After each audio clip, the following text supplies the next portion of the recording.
মামা। আমার ছেলের সমস্ত কষ্ট তুমি আমাকে দিয়ে আমার ছেলেটাকে জীবনে শান্তি ফিরাই আনো খোদা। কিরে সুজন, কই যাস? তোর নাকি রেলওয়েতে চাকরি হয়েছে?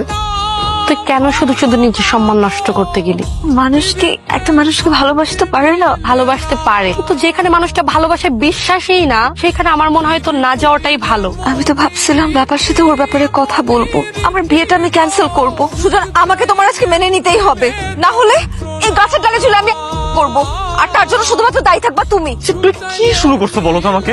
তুমি আমার সম্পর্কে কতটুকু জানো? ব্যাপারে আমার কিছু জানতে হবে না সুজন, আমি যা জানি তা নিয়ে আমি স্যাটিসফাই। তোমাকে দেখলেই আমার ভালো লাগে, আনন্দ লাগে, আমি খুশি হই, অনেক ভালোবাসি।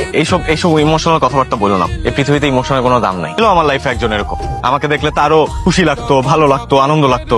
সে আনন্দের ঋণ এখন আমি বয়ে বেড়াইতেছি। সবকিছু সহ্য করতে পারি আমি, একমাত্র প্রতারণা সহ্য করতে পারি না। সবাই তো এক হয় না সুজন, আর প্রত্যেকটা মানুষের লাইফে তো পাস্ট থাকে। তুমি সেটা নিয়ে কেন পড়ে আসো এখনো? আমি তোমাকে কথা দিচ্ছি, আমি তোমাকে কখনো ঋণী করব না।